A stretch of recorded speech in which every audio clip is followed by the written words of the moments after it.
Yeah, when I talk about how Paul doesn't talk about hell to regular white American evangelicals, I get pushback like this as well. He didn't talk about it because it's elsewhere in the scriptures. The Bible's already covered it. But what's funny about this comment is I think that it's revealing something that they maybe don't mean to reveal, which is that they don't care how the original audience would have received this letter and therefore what the original author was attempting to communicate. We see this problem all over white American evangelicalism. A great example is how they interpret Revelation in a very American-centric way. When I was 16, I was at a youth camp, and we had an expert on Revelation come to the camp and speak to us. And one of the questions after his talk was done, there was a little Q&A session. One of the questions that was asked is, do you see America in Revelation at all? And the guy said, oh yeah, there's this passage where John sees these like locusts with these like metal backs, and what is that but a helicopter, and it says that they're gonna like be saved on eagle's wings somewhere, and what is an eagle?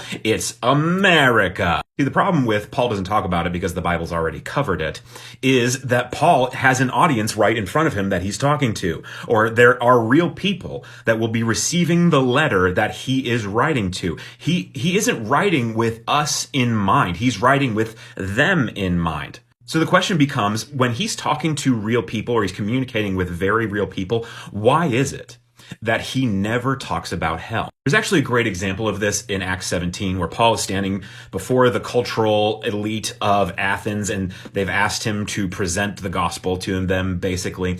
And so he does so, and he even touches on judgment. He says that God is overlooked the previous times, but now he's calling everybody to repentance. And you would think that right there is the best place to put the doctrine of hell. By the way, you have to believe what I'm saying, because if you don't, this God that I'm talking about is going to send you to hell. It's teed up for him, but he doesn't take the swing. So this leaves us with some very real questions. Why is it? If hell is so important, if it's a necessary part of every gospel presentation, which is what I was taught when I was a pastor, that you have to tell people about where they're going if they don't believe what you're saying, which is incredibly manipulative. If it's an important part of every gospel presentation, why is it that Paul, when he's sitting in front of real people or writing to real people, why is it that he doesn't talk about hell? Because you might not care about how the original audience would have received the words of Paul, but let me tell you who did. Paul, because he traveled thousands of miles to speak to these people. He spends hours writing letters, carefully crafting his arguments in order to communicate in the best way that he can, and he always